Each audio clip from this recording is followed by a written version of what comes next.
Hello, everyone. This is Rasa with a favor to ask before we start the show. If you love listening to You Must Know Everything as much as we love making it, please recommend it to a friend, family member, coworker, classmate, teacher, babysitter, anyone and everyone in your circle and beyond. Word of mouth recommendations like yours make the biggest difference. And one more thing. We now have a You Must Know Everything online store with amazing and exclusive t-shirts, hoodies, and mugs, including, of course, kid sizes. Please follow the store link on our website, youmustknoweverything.com, to check it out, show your support, and spread the love that way, too. Thanks so much, and on with the show. Hello, Rasa. Hi, Dad. How are you today? I am fantastic. Are you ready to have your brain filled with everything? I am ready to have knowledge funneled through my ears. Excellent day. Let's do it.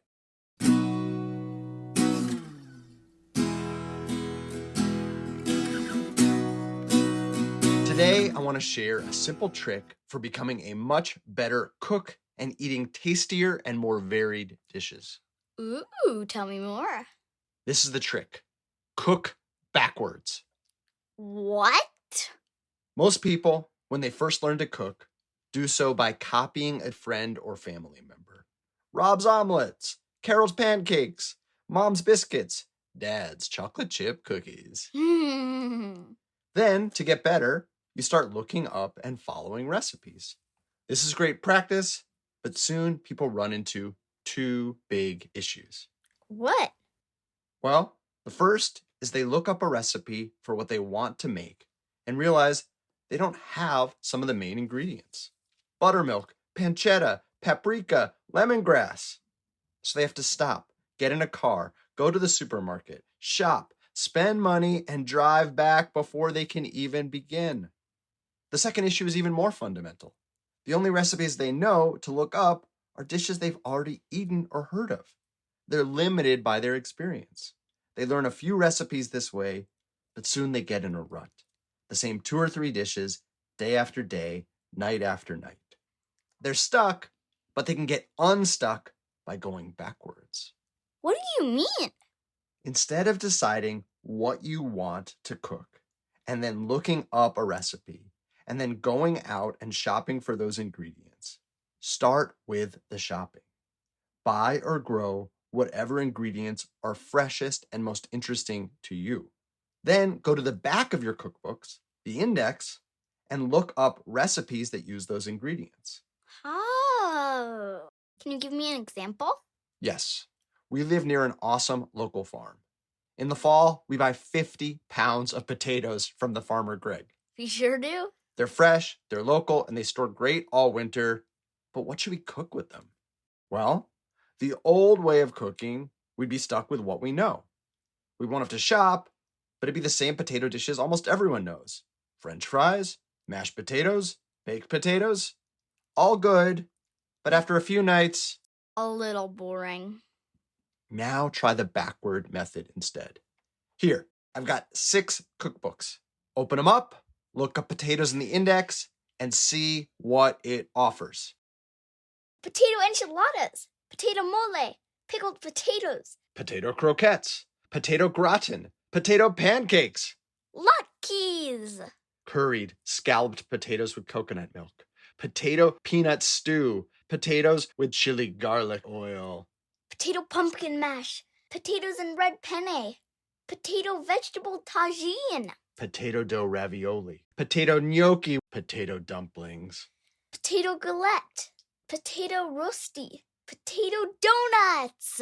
That's 18 new potato dishes, from appetizers to entrees, salads to soups to, yes, desserts. Only maybe half we've ever heard of. But because we know we have the essential ingredient and we know it's the highest quality, they're likely going to be easy to make, and they're definitely going to taste amazing. That's the cooking backward method. Ingredient first, back of the cookbook, the index second, recipe last. Fresher, easier, tastier, and far more interesting. Cooking backwards You never know what you're going to get, but you always know you can't lose. I like it. I'll try it. And as long as we're going backwards, can we start with dessert?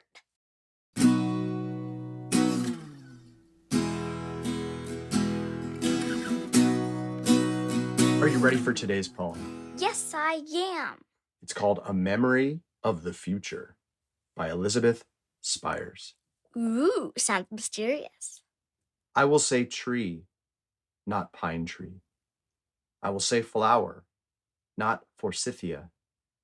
I will see birds, many birds, flying in 4 directions. Then rock and cloud will be lost. Spring will be lost. And most terribly, your name will be lost. I will revel in a world no longer particular, a world made vague as if by fog, but not fog. Vaguely aware, I will wander at will. I will wade deeper into wide water. You'll see me there, out by the horizon, an old gray thing who finally knows gray is the most beautiful color. Wow, I really like that poem. May I read it? Yes. A Memory of the Future by Elizabeth Spires.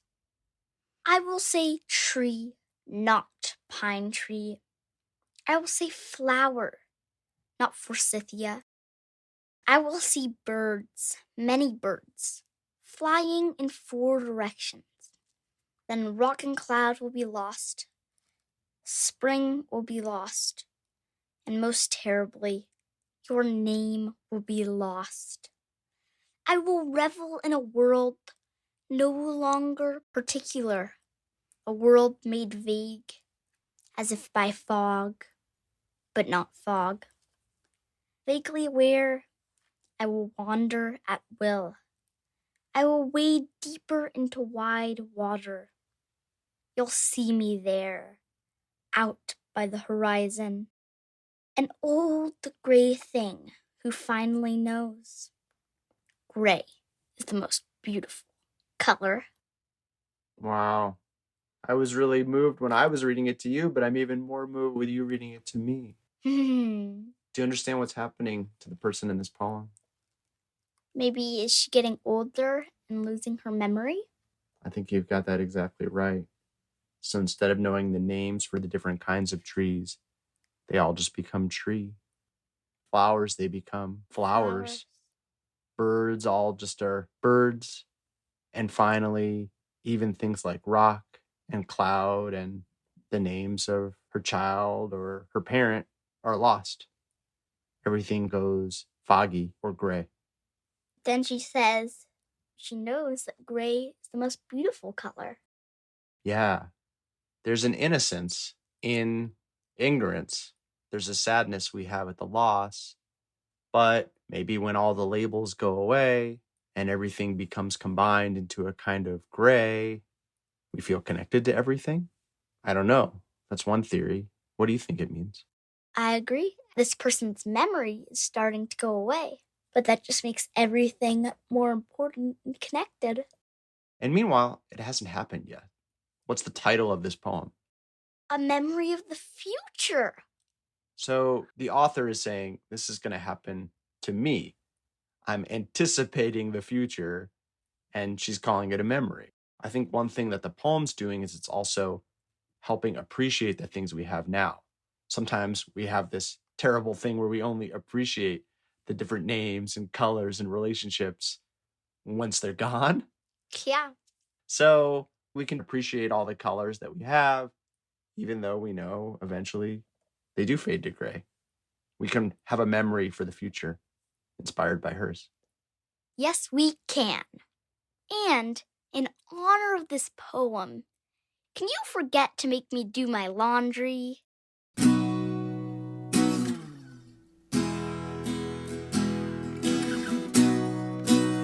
Last segment of the show. Do you have a vexing question for me? Yes, I do. My vexing question is, when did people start cooking as a profession? It seems like cooking has been around for a really long time, and a lot of people do it as a job. But when did that start? Wow. Great question. Let me do some research and get back to you soon. Sounds good.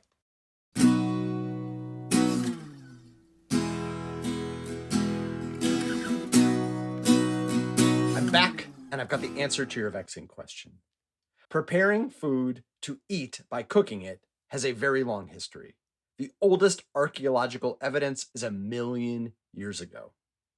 The development of agriculture about 10,000 years ago led to many new food ingredients, cooking techniques, and the first professional cooks who worked for soldiers, common people, and kings and queens. While cooking is ancient and cooks are long-standing, chefs are much more recent. The title is only a few hundred years old and comes from the word chief or head of a team of cooks at restaurants. Places you can order food from another recent invention, the menu, instead of just eating whatever the cook where you are makes. The name of the owner of the first French restaurant is thought to be Boulanger, with another early chef, Beauvier's, credited as being one of the most beloved. After he died, some compared his genius with Leonardo da Vinci's and said of his pioneering cookbook, The Art of the Chef, quote, "He not only benefited mankind by his practice, but left golden maxims behind him for their future happiness." Pretty good for a cookbook, right? Yeah. You're the author, but I know if I got that review, I'd be as happy as if I ate 100 chocolate croissants. You Must Know Everything is produced by me, Jeremy Smith, and her, Rasa Smith, with awesome music by Furniture. Learn more and submit your own vexing questions at our website, youmustknoweverything.com. Subscribe via Apple Podcasts, Android, Spotify, or however you like to listen, and hear dozens of previous episodes for free. Please rate, review, and share the show with friends. And please join us next time for everything you need to know.